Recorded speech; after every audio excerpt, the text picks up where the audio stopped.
I think we are ready. Good evening, sir and ma'am. If, with your permission, can we start with the webinar?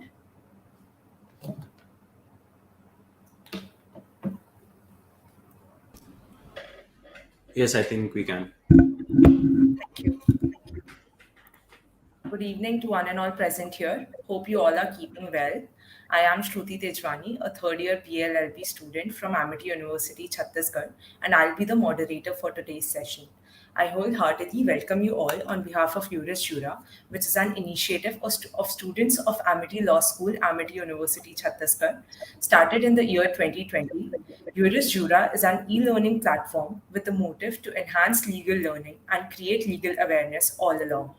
We at IURIS JURA believe that growth only comes through continuous efforts and struggle, and thus, to get the legal aspirants benefited in the best possible way, we, from time to time, organize various competitions, workshops, and webinars to help students showcase their hidden talents.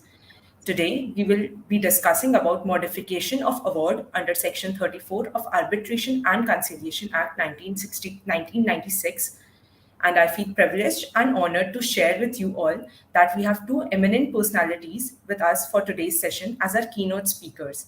First is Mr. Soayib Qureshi, who is an advocate on record, Supreme Court of India, and associate partner at PSL Advocates and Solicitors with expertise in dispute resolution, corporate structuring, insolvency and bankruptcy, and constitutional issues. He has advised and acted for clients in contentious matters before various forums, including arbitral tribunals relating to asset misappropriation, complex issues of breach of contract, invocation of bank guarantees, shareholder dispute across various sectors, criminal negligence, etc. We welcome you, sir. Our second speaker for today's session is Ms. Aakanksha Nehra. Ma'am is a part of dispute resolution team and associate partner at PSL Advocates and Solicitors. Having expertise in corporate and commercial laws, she started her professional journey with the corporate office and thereafter with the litigation firm. She has represented clients before the Supreme Court of India and High Courts of various states and districts. She regularly appears before tribunals across Delhi NCR and has mastery in company matters, arbitration, insolvency, law, and education laws related to rights of the students and has been active stimulant for achieving settlement in various litigations. We welcome you, ma'am. Lastly, some key points for the participants. The participants can put up their queries in the chat box of YouTube Live, mentioning the name of the guest and the question to whom it is, and the question to whom it is addressed to. The question answer session will be conducted in the last 10 minutes of the workshop. The feedback link will be provided in the WhatsApp groups, which is a compulsory element for securing certificates in addition to attending the session for full tenure. Finally, it's the time to hand over platform to our dignitaries. Without further ado, I would like to welcome Soayib sir to enlighten us with his knowledge. Please, sir. Thank you, Shruti, for that extensive background. And thank you for having us here. The topic, as you have stated, is about modification of an award under the Arbitration and Concilliation Act. Now, for the participants who are new to arbitration, arbitration is just a mechanism of dispute resolution.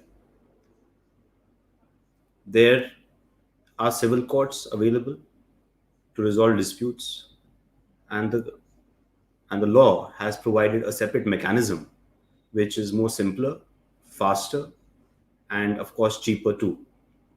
Now, today we are discussing the modification of the award, which is a judgment which is passed by arbitral tribunal.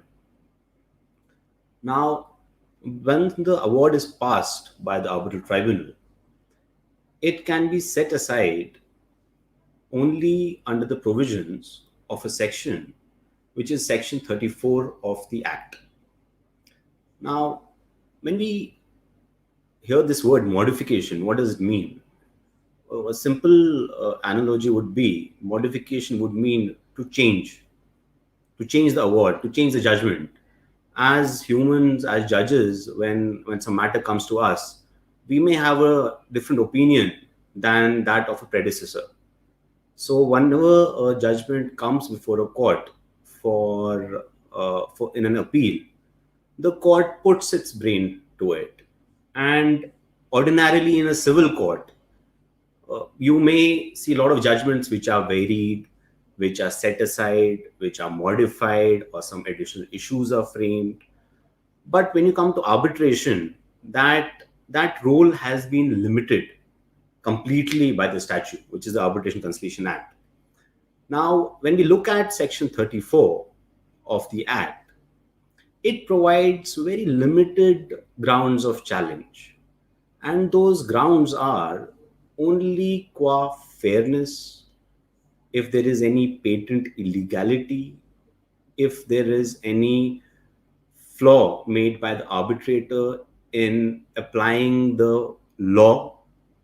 So, only on these limited grounds can an award be challenged. Now, once that award is passed, now what do I do? What does a litigant do if he's aggrieved by it? He will necessarily approach a court because that is what Section 34 provides for.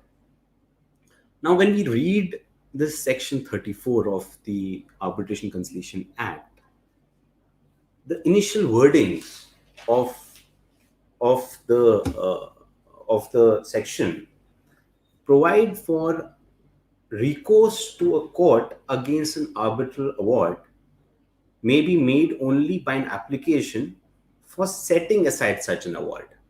So these words are very critical. So once an award is passed, you can go before a court against that award for setting aside that particular award. That is the wording of the Section 34. The various courts, now a lot of parties went before the court saying that there are certain issues with the awards, that I am aggrieved by this part, I am aggrieved by that part. So the courts had to interpret this section one way or the other. Now, there are different divergent views which have been given by different courts qua the reading of whether under Section 34, what is the extent of the judicial intervention once an award is before a judge. Now, to answer that, there were different divergent views, as I already said. Delhi High Court, in one of the matters named Bhasin Associates versus NBCC, it went on to hold that when a court is dealing with an award before it, what it really does is it is going through the award, and as it is a substantive right of a party to approach a court under 34, the court is within its jurisdiction to modify the award. That means modify the terms of the judgment, whether that if it comes to a conclusion that the judgment is wrong or erroneous on certain aspects, it may interpret it in its own manner. It may give a finding of its own. That Delhi High Court said was in order to fill the vacuum, because otherwise what would happen is once the award is before a court, the court would either then set it aside or allow it. If it sets it aside, the parties will have to reinitiate the arbitration. So the objective of Arbitration Act would come to a standstill. The object is to give you a speedy mechanism for dispute resolution, and so that there's an end to that litigation.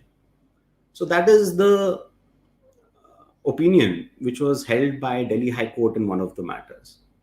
But subsequently, in other matters, what the Delhi High Court did, and other courts have also held, that when you look at Section 34 and the scheme of the Act, Section 34 provides a recourse to an arbitral award. And those starting wordings are very critical. Recourse by way of an application to the court only to set aside the award on those limited grounds as are given in Section 34. Now, when we look at the scheme of the Act, prior to this 1996 Act, there was a 1940 Act.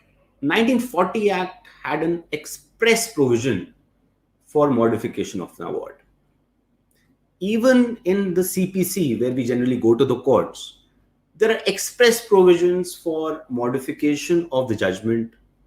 There are express provisions for relegating the matter back to the trial court for a different opinion or framing of issues.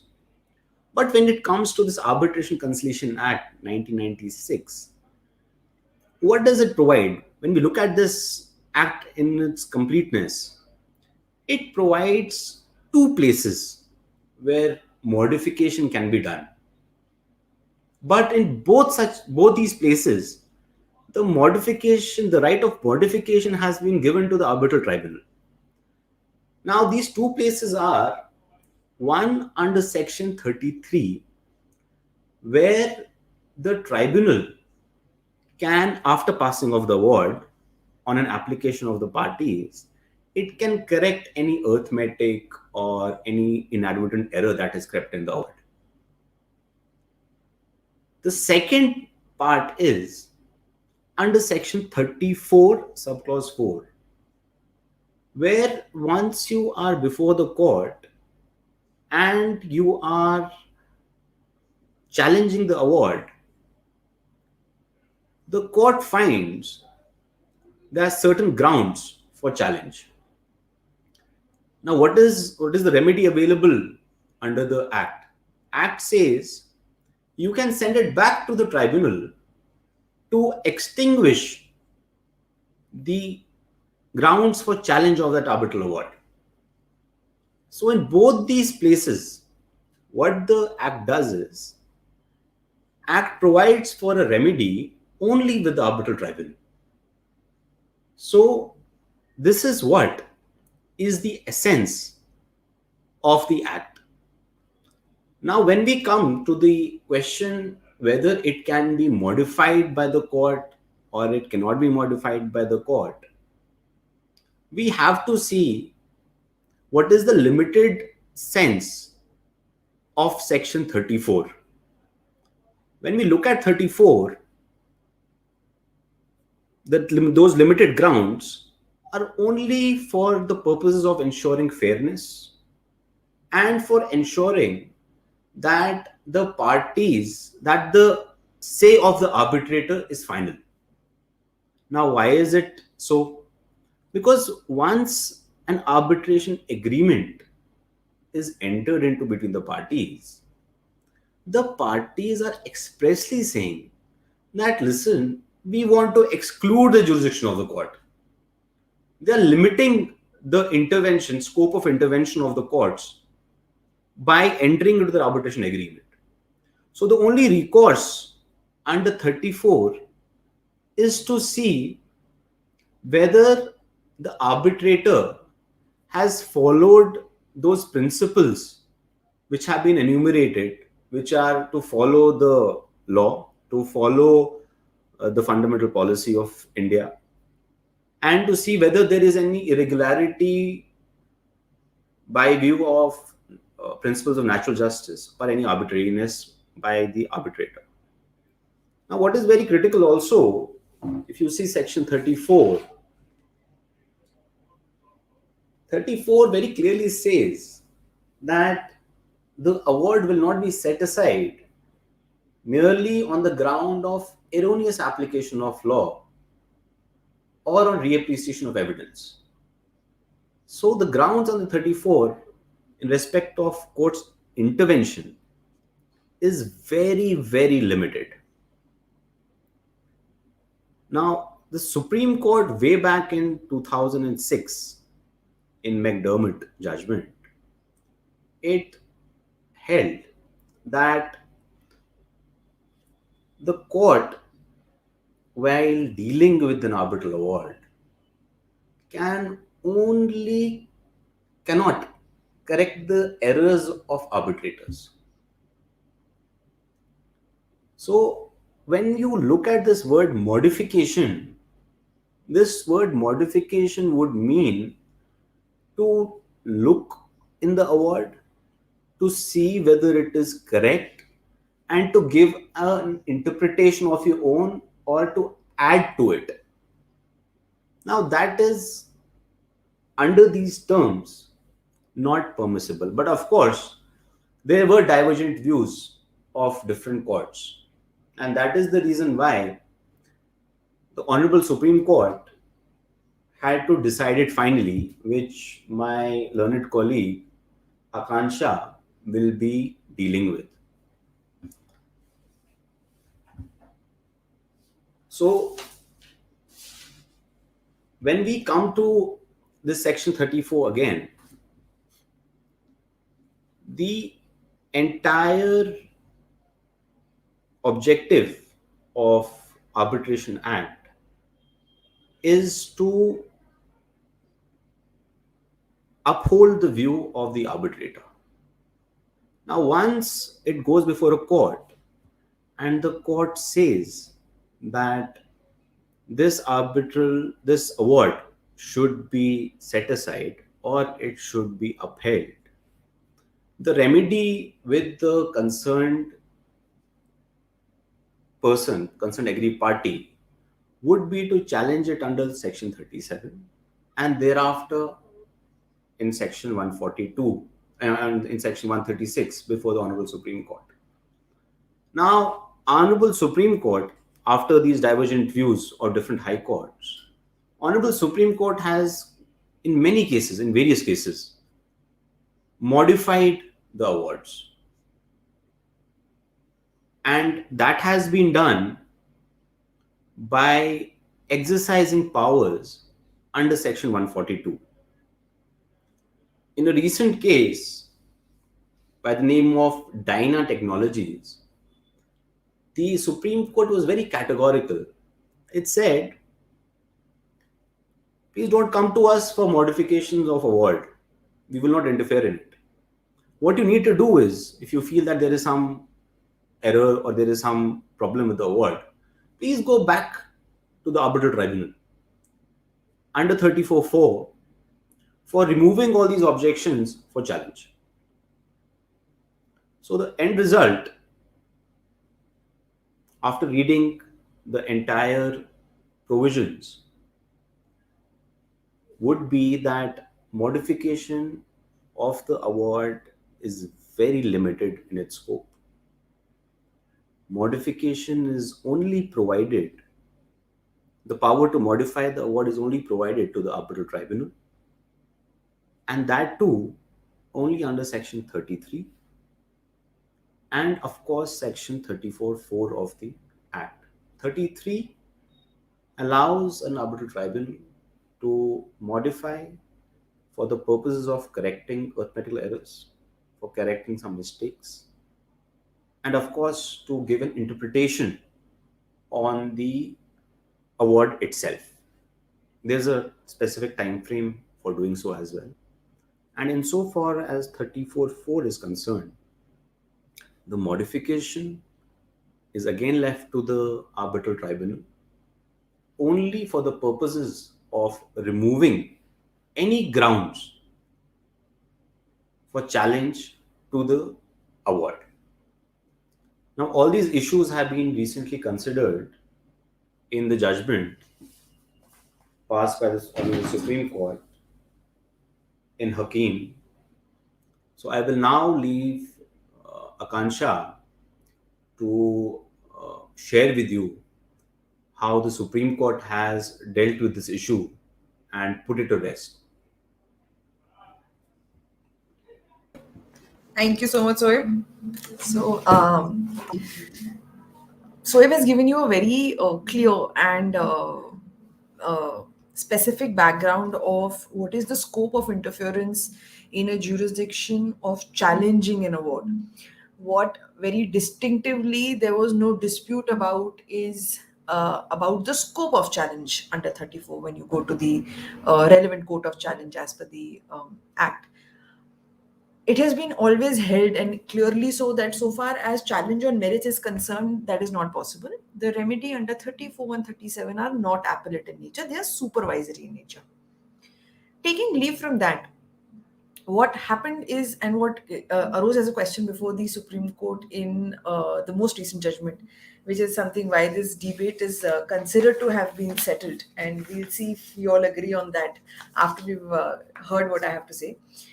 Came on 20th of July 2021, and it's in the case of Project Director National Highways versus M. Hakeem and another. What's distinct about this case is firstly the facts. So let's deal with the facts of the case. The case arose in a situation where the National Highway had acquired certain lands. National Highway is Authority of India is governed. It's a statutory body and it is governed by its own act called the National Highway Authority of India Act. There is a mechanism provided under the act, and there was an amendment in 2017. I'm sorry, the amendment is in 1997 after the passing of the Arbitration and Concilliation Act in 1996, whereby they introduced a mechanism of challenging an award of compensation for the land that has been acquired on the basis of the regime provided under the National Highway Authority of India Act, and the provision that everybody must take note of while they are reading this judgment or generally analyzing the applicability of this judgment as a decision on law is Section 3G, subsection 6. I'll just read it out for everyone's reference. It says, subject to the provisions of this Act, which is National Highway Authority of India Act, the provisions of Arbitration and Conciliation Act 1996 shall apply to every arbitration under this Act. So they say, subject to the National Highway Authority of India Act, the Arbitration and Conciliation Act shall apply.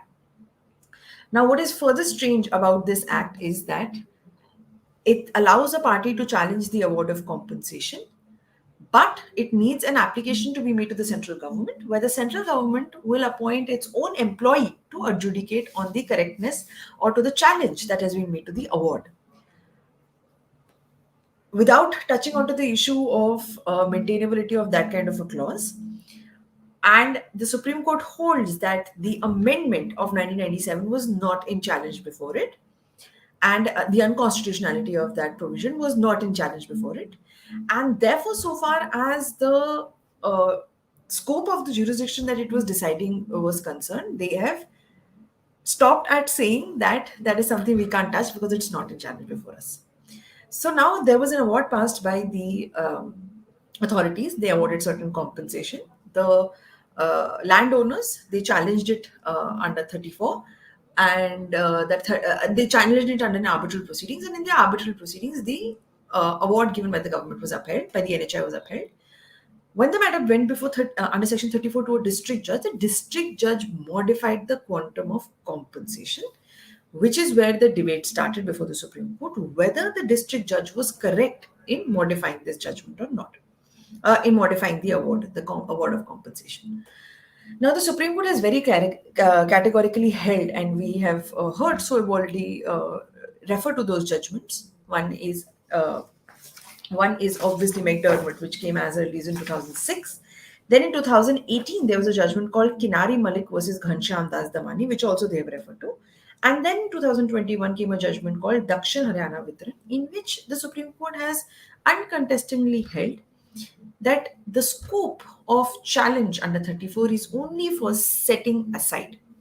In this judgment also, the court has gone into the interpretation of the language used in 34. They say that the section itself clarifies the only recourse available is to seek setting aside of the award, and therefore the court can't do anything more.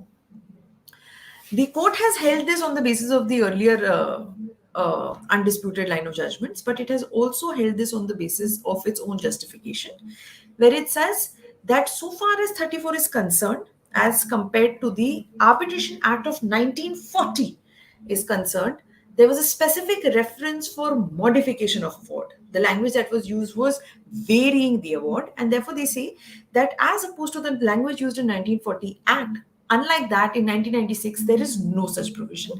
The scope has intentionally been limited so that judicial interference is reduced. They further refer to the judgment of Kinari Malik and Dakshin, where the court had also expounded on what is the remedy then available to the parties if the court sets aside the award.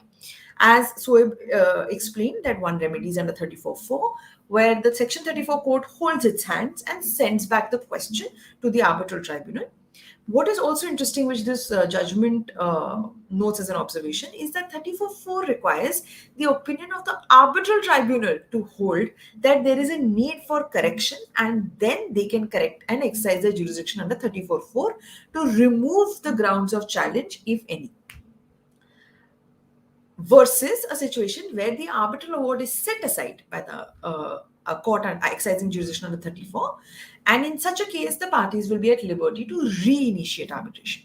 In Dakshin Haryana Vitran, the court in 37, which is the appellate court, had actually decided and directed the parties to appoint and they had appointed an arbitrator under 11, and they had said that therefore the arbitration shall continue, and these disputes which have not been correctly decided by the earlier arbitral tribunal will be decided by this court now.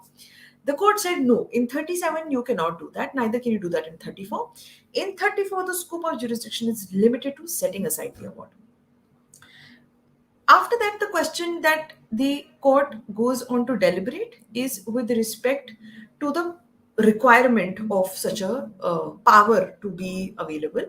They very clearly say in that aspect, they compare the provisions that are available in various other jurisdictions. They compare to United States of America and other foreign jurisdictions, and they say that the acts prevalent and applicable over there, unlike the uncitral model, allow the courts under 34 to have the power of varying the award, and therefore the legislature is circumspect and the right entity to consider this question whether the act needs to be modified to this extent or not. And they clarify that having said that, so far as the court is concerned, under 34 they cannot modify it. What is a little bit interesting, these are the two notes that I want to highlight when we're discussing the Supreme Court judgment, is that they record all the cases where the Supreme Court has upheld the judgments of the High Court where the arbitral award was modified, to say that in all those cases, the question of law was not discussed, number one. And number two, in all those cases, the Supreme Court could be construed to have enforced their power under Article 142. Article 142 is the go-to when it comes to Supreme Court, where that's where their vested jurisdiction is there. They have the absolute discretion to do whatever needs to be done in the interest of justice. And therefore, they say, the Supreme Court says that those judgments cannot be relied on to hold or to uphold a position of law, because number one, as I said, they don't discuss the question of law, and number two, that can be construed to be a exercise under Article 142. The second interesting aspect, which I've already touched upon, is with respect to the applicability of the provision of the NHAI Act, which makes it subject to the provisions of which makes it the powers of the provisions of the NHAI Act will have overriding powers over the Arbitration Act. Now, what is interesting is the law is also very clear that so far as Section 11 is concerned, any arbitration agreement which involves the appointment by a person, appointment or the constitution of the arbitral tribunal by a person who will have interest in the outcome of that arbitration, cannot have the power, and therefore such clauses will be construed to be shall not be construed to be empowering any party to make an appointment, and therefore the parties will have to come under Section 11 and seek a direction from the court to seek the appointment. Now we have to read this dichotomy of the law that has been laid down by the Supreme Court with the dichotomy of the provision that the court was interpreting, and it said its inability is to construe because the Amendment Act was not under challenge. So in effect, if we are to read the provisions of Section 34, one of the patent illegality under Section 34(3) has been specifically, explicitly provided to be when it is against the public policy of the country. Now, any law laid down by the Supreme Court should be considered as public policy of the country, but that has not been touched upon by the court in this judgment.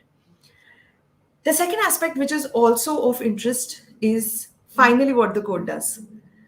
The court says that this litigation has taken a long time. It had taken approximately over 10 years.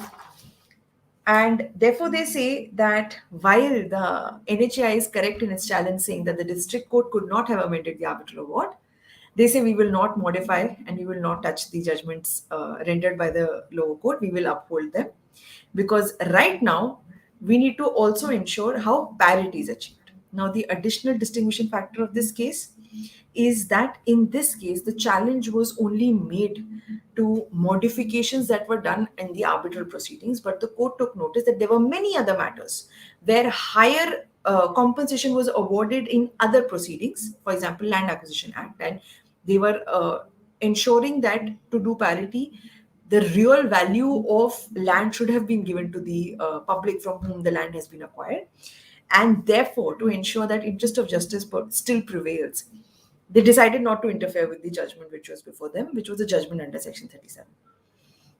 So tomorrow, if one has to rely on this judgment as a precedent, we will have to see how that is tested before the court, because the distinguishing factors are very unique. While the ratio of the court is that they don't interfere in this set of appeals because they think that justice requires them not to interfere, but they have laid down the law. Upholding their earlier existing stands to the effect that under 34, no modification is permissible. To conclude, I just want to also make one more clarity. The district court, when they had modified the award, had relied on a judgment of the Madras High Court. The court has very distinctly gone into the correctness of that judgment, because the court has held that Madras High Court itself had, in a division bench judgment, held that there is no power to set aside, which judgment was not considered by the single judge because it was not brought to the attention of the single judge. And therefore, it has suggested illegality on the part of the validity of that judgment to be considered as a precedent. So all in all, the Supreme Court has clarified already a pre-existing position to say that 34, you cannot modify the award. Your scope is limited to setting it aside. After that, the parties are at liberty to seek the recommencement of the arbitral proceedings. And so far as the challenge to an arbitral award and its validity before the Supreme Court under Article 136 is concerned, that is something that will always be remain to their subject to their discretion. So we'll have to see how this law is eventually interpreted in future. Thank you, everyone. Thanks for hearing us. Thank you so much, sir and ma'am, for enlightening us on the subject. Before we start with the question answer session, we at IURIS JURA are delighted to share that we are organizing a 4-day live lecture series on drafting under Arbitration and Concilliation Act. So here's a snippet of it.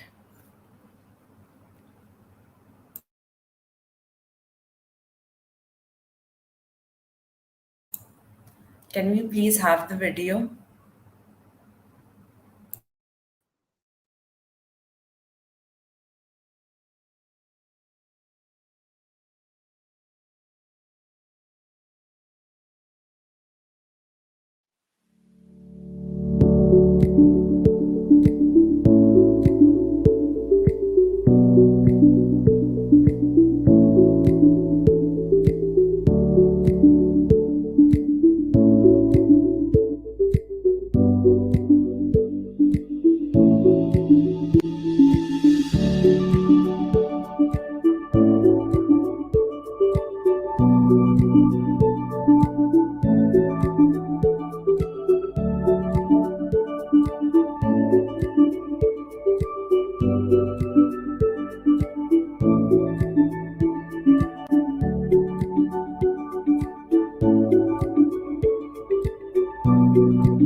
Now, proceeding with the question answer session.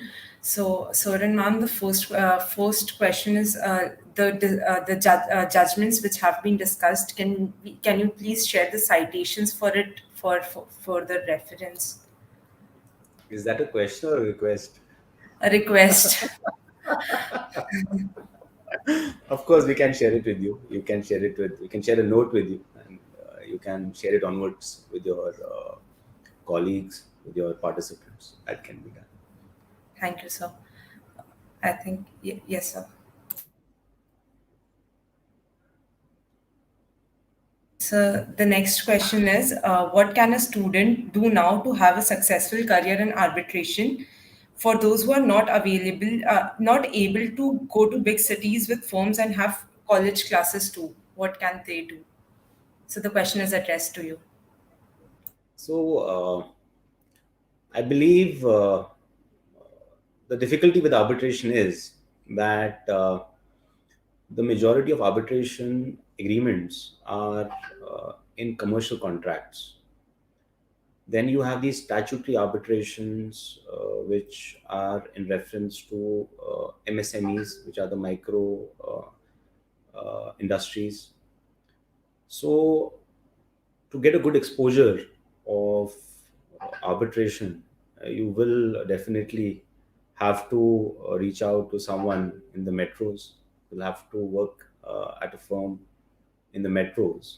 But till the time you do pass out, you are most welcome to send your resumes to us, and we'll be very happy to give you that exposure in that limited space that we can offer. That can always be done. Thank you, sir, for addressing the question. The next question is for Aakanksha, ma'am. Ma'am, as we see that in other jurisdictions like in England and United States, Canada, Australia, there are express provisions that permit the varying of an award so that they should be added through the amendment. So, in the Arbitration and Conciliation Act, so what is it about India and So, like I just touched upon the issue, the Indian Act doesn't, the language is clear. The scope is only limited to setting aside of the award.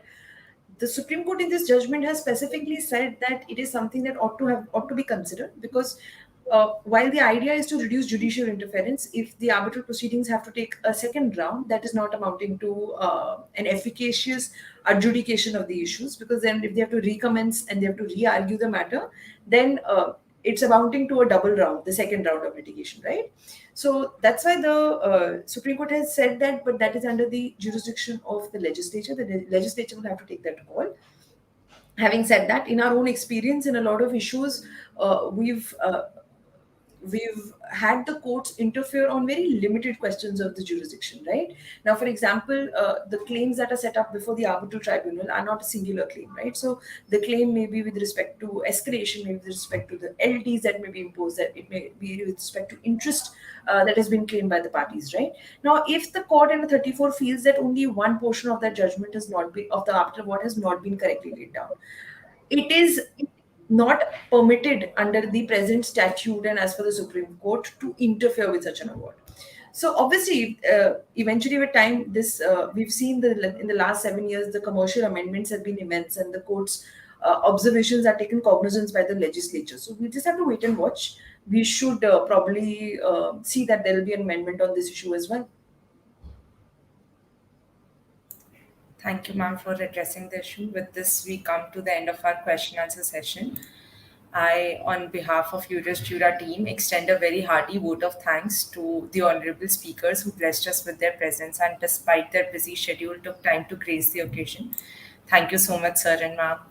Thank you for Thank you. agreeing. Thank you, sir. It was Thank our you. pleasure. Thank you. Take care. Thank you.